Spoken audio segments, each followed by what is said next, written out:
Hey, g'day guys. Next off the chopping block is this one, embossing powders. So what can we do with embossing powders, and is it something that you want to dabble in? Let's have a look. So I don't do as much embossing as I probably could. I'm not a fan of the feeling of the sandy feeling. I try my best to contain it in, grab this. I try and contain mine in a box, and I have a plastic container inside with a coffee filter paper, and that's just for the anti-static side of things, and it's super easy to tip your powder back into your container. I try and use that as much as I can to stop all the sandy feel all over my desk, because I really don't like it. It's just a texture thing for me. So, but I love the result you get with it. Now, what I've gone ahead and done this in advance because of the microphone and the heat tool, they don't play well together.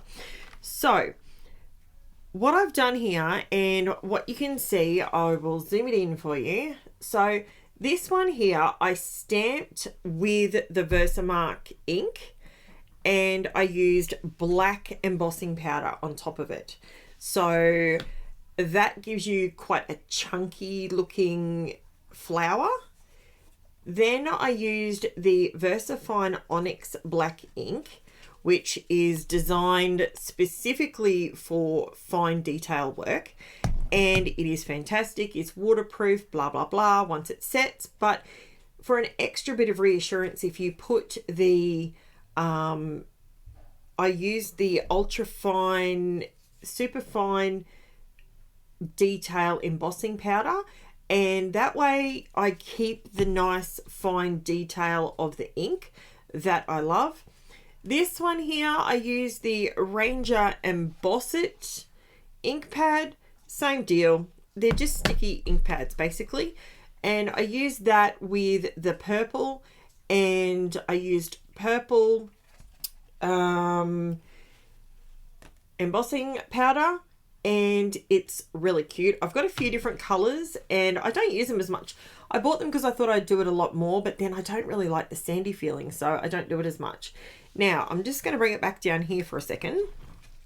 So all embossing powders are not made equal. I'm going to put that out there straight away.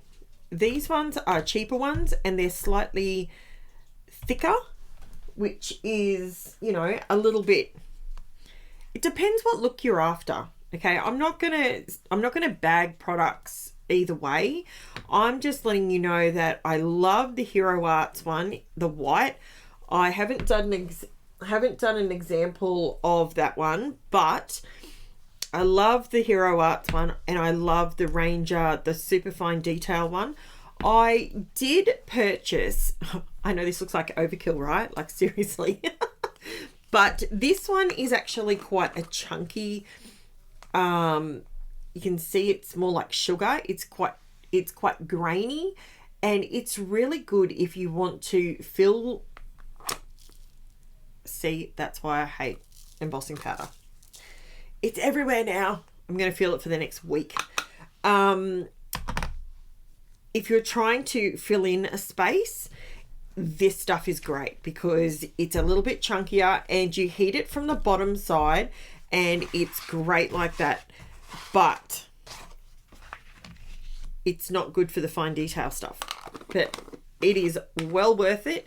And to buy it in the, if I could have bought this in this size container, which I'm sure you can, but that would be the two that I would buy, the clear with that's what I would buy, because I would use my VersaFine ink, and I would use those two. And to be honest, all these other ones that I've bought and tried, and I mean, I like the gold, I do like the gold finish, the pewter finish, but all the others, quite frankly, I probably will never ever use them. Or this one, actually, I tell a lie, this is the puff, dimensional puff one. I used it in a video this week, and this is what it looks like when it's on. So that is literally like, the texture is Like, it feels amazing. It's so good. That one is the puffy dimensional one. I love that one at the moment. That's my little one that I keep playing with all the time. Now, what is good about these? The Versamark is, so these two here are just sticky. Okay, I've got excess stuff stuck to them, but they're just sticky pads that allow you to put your stamp down, sticky for the powder to stick to. That's all they are, right? So you do whichever one you do. They have re-inkers to go with them, so it's no big deal. Pick which one of those you like. VersaFine Onyx Black ink. I have had this one in my collection for, I can't even tell you how long. Probably nearly, it's getting up there. Like, it's getting way up there. I've had it for years.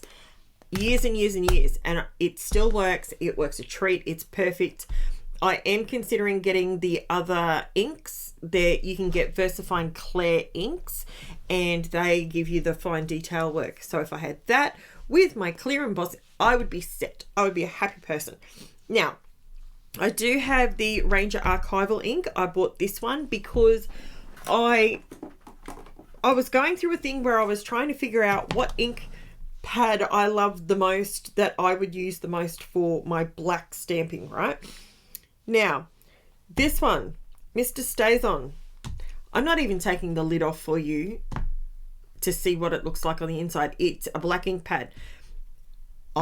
This is great because it goes on every surface you can imagine, glass, all that sort of stuff. But boy, it has, the smell kills me. It's a solvent-based ink pad, and it is just too pungent for me. So I have it, but I don't use it.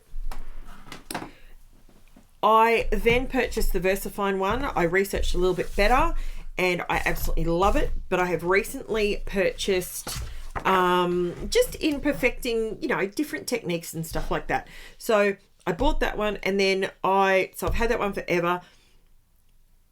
Then I tried the Ranger Archival ink. It is permanent. It is waterproof. It is all of that. It is also gigantic. I don't know why I bought one that was so big, but anyway, irrelevant. It works a treat. So that is what I have stamped there. That one is that one. And this one is the VersaFine with the clear on top.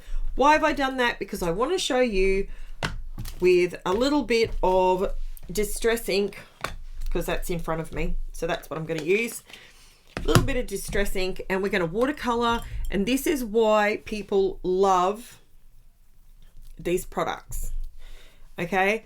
I'm going to do this very messily, so you can see that it doesn't do anything, and you can color over the top of them like that and get a beautiful watercolor look.